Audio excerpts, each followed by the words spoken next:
মালদা জেলা পুলিশের উদ্যোগে এবং রতুয়া থানার ব্যবস্থাপনায় ইন্টার স্কুল কুইজ কম্পিটিশন হয়ে গেল সোমবার। কুইজ কম্পিটিশন অনুষ্ঠিত হয় রতুয়া থানা প্রাঙ্গণে। এদিনের কুইজ কম্পিটিশনে রতুয়া 1 নং ব্লকের বিভিন্ন স্কুলের ছাত্রছাত্রী অংশগ্রহণ করে। কুইজ কম্পিটিশনে প্রথম, দ্বিতীয়, তৃতীয় ও চতুর্থ স্থান অধিকারীদের পুরস্কৃত করা হয়। এছাড়াও বাকি ছাত্রছাত্রীদের মনোবল বাড়াতেই সান্ত্বনা পুরস্কার।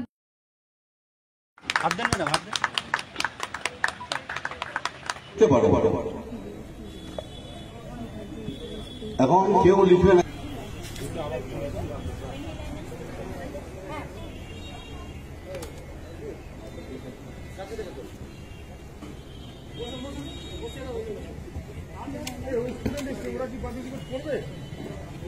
খাতুন, আজকে আমি আমাদের রতুয়া থানায় এসেছিলাম কুইজ কম্পিটিশনের জন্য। এখানে আমাদের জেলা নিয়ে, খেলাধুলা নিয়ে অনেক রকমের প্রোগ্রাম হলো। এটাতে আমরা অংশগ্রহণ করেছিলাম কাহালা NKBB হাই স্কুল থেকে এবং আমরা আজকে প্রথম স্থান অধিকার করেছি। ধন্যবাদ। আর এখানে এসে আমাদেরকে খুব ভালো লাগলো, খুব এনজয় করলাম।